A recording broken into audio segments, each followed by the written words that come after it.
দক্ষিণ দিনাজপুর জেলার তপন থানার জামালপুর এলাকায় একই পরিবারের 5 জনের মৃতদেহ উদ্ধারের ঘটনায় এখনো থমথমে গোটা এলাকা। আতঙ্কে শিউরে উঠছেন গ্রামের মানুষজন। এদিকে এই ঘটনার পরিপ্রেক্ষিতে নিহত গৃহকর্তা অনু বর্মনের ভাইপো অমিত বর্মন তপন থানায় একটি খুনের মামলা দায়ের করেছে বলে পুলিশ সূত্রে জানা গিয়েছে। ইতিমধ্যেই পুলিশের পক্ষ থেকে ওই বাড়িটি সিল করে দেওয়া হয়েছে।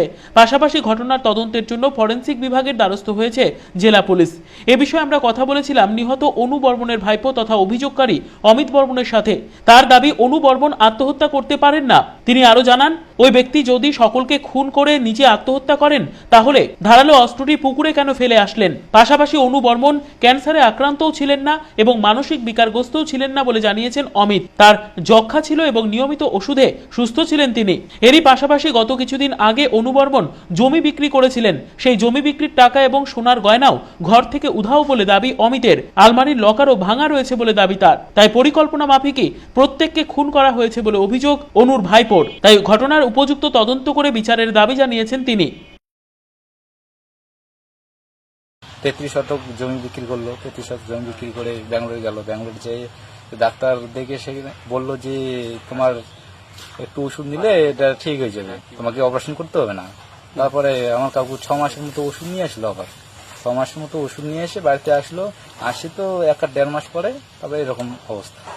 কি মনে করছো, মানে এটা কি কোনো পরিকল্পনা মাফিক খুন? না, এটা কোনো পরিকল্পনা ভাবে খুন। তাহলে কেন? লোকটা তো ব্যাঙ্গালোর থেকে ওষুধ নিয়ে আসলো। আবার ওষুধ নিয়ে আসলো, সবকিছু তো ভালো। এখন তো আর রক্ত মুখ দিয়ে ব্লাড যাচ্ছে না মুখ দিয়ে। কেন মনে করছো যে এটা পরিকল্পনা ভাবে খুন?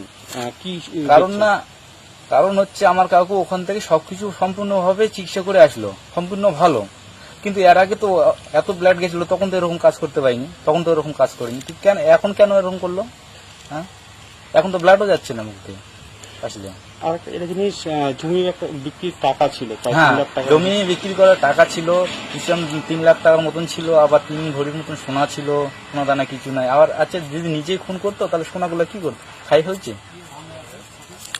আপনি দেখেছেন সোনাগুলো কোথায় আছে, ভিতরে দেখেছেন? না, ওনার বাড়িতে আলমারি শোকেজ আছে, শোকেজের লক ভাঙা আছে। লক কি ওই ভাঙবে এরকম করে? পুকুর থেকে, বাড়ির পাশে পুকুর থেকে একটা দা উদ্ধার হয়েছে, যেটা মনে করা হচ্ছে সেই দাদেই কুপিয়ে খুন করা হয়েছে 4 জনকে। তিনি যদি তিনি যদি নিজে সুসাইড করে, সবাইকে মারে, নিজে যদি সুসাইড করতে, দা আবার কেন পুকুরের মধ্যে ফেলে দিবে? হ্যাঁ, ওর কিসের দরকার পড়ছে দা আমি ফেলে দেবো, পুকুরে ফেলে দিয়ে আবার ফের সুসাইড করবো? তা তো কোনোদিন হয় না। বা সুসাইডে নিজের বাচ্চাকে এরকম ভাবে অসম্ভবভাবে খুন করে নাকি? আমরা বলেছি সঠিক, আমরা বিচার চাই। এ বিষয়ে আমরা পুনরায় যোগাযোগ করেছিলাম দক্ষিণ দিনাজপুরের পুলিশ সুপার দেবশ্রী দত্তর সাথে। ইতিমধ্যেই ঘটনার পরিপ্রেক্ষিতে একটি খুনের মামলা রুজু হয়েছে বলে জানিয়েছেন পুলিশ সুপার। পাশাপাশি মৃত অনু বর্মনের হাতে যে নামগুলি লেখা ছিল তাদের খোঁজেও পুলিশ তল্লাশি শুরু করেছে বলে জানিয়েছেন পুলিশ সুপার। 5 জনেরই বডি পোস্টমর্টেম এক্সামিনেশনের জন্য পাঠানো হয়েছিল ও একটি মার্ডার কেস রেজিস্টার্ড হয়। ইন রিলেশন টু দ্যাট বাড়িটি পুলিশ সিল করেছে যাতে কোনো এভিডেন্স নষ্ট না হয় এবং বাড়ি থেকে ফিঙ্গারপ্রিন্ট কালেকশনের প্রেয়ার দেওয়া হয়েছে। এক্সপার্টরা এসে ফিঙ্গারপ্রিন্ট কালেকশন করে দেখবেন যে কোনো বহিরাগতর হাতের ছাপ আছে কি না।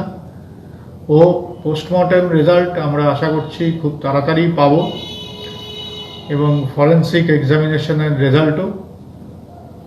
সত্য ঘটনা আশা করা যায় আমরা তাড়াতাড়ি বার করব, হোয়াট অ্যাকচুয়ালি হ্যাপেন্ড।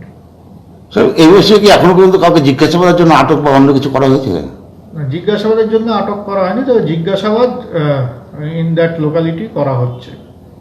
স্যার, আরো বিষয় বলি, যে নামগুলো পাওয়া গেছে তাদের কি খোঁজ করা বা কেন এই নামগুলো এসেছে? খোঁজ করা হচ্ছে, মানে যে নাম পাওয়া গেছে তারা কে এবং কোথায় থাকেন তার খোঁজ করা হচ্ছে। অন্যদিকে তপনের জামালপুরে হত্যাকাণ্ডের পরিপ্রেক্ষিতে এখনো পর্যন্ত কাউকে গ্রেফতার করতে পারেনি পুলিশ, এমনই অভিযোগ তুলে মৌন মিছিল করল বিজেপি। গতকাল সন্ধ্যায় বিজেপির পক্ষ থেকে মোমবাতি নিয়ে মৌন মিছিল করা হয় তপনে, যেখানে নেতৃত্ব দেন বিজেপির জেলা সাধারণ সম্পাদক গৌতম রায়। এই ঘটনায় অবিলম্বে দুষ্কৃতীদের গ্রেফতারের দাবি জানিয়েছেন তিনি। দাবি পূরণ না হলে আগামীতে বৃহত্তর আন্দোলনে নামারও হুঁশিয়ারি দিয়েছেন বিজেপির জেলা সাধারণ সম্পাদক। প্রশাসনের কাছে আপনাদের কিছু কোনো দাবি আছে? প্রশাসন কাছে এখান থেকে আমরা প্রতিনিধি স্বরূপ প্রশাসনের কাছে আমরা যাব যে খুন হয়ে যাওয়ার পরেও 24 ঘন্টা তো দূরের কথা 48 ঘন্টা অতিক্রান্ত হয়ে গেল, তবুও যে দোষী এখন পর্যন্ত সে গ্রেপ্তার হলো না। যদি এই দোষীরা আগামী দিনেও যদি না গ্রেপ্তার হয়, ভারতীয় জনতা পার্টিরা পুরো এই আন্দোলনকে বৃহত্তর আন্দোলন এবং পুরো তপন অচল করে দেবে। অমিত মহন্ত ও সুভাষ সরকারের রিপোর্ট, কুলিক নিউজ, তপন।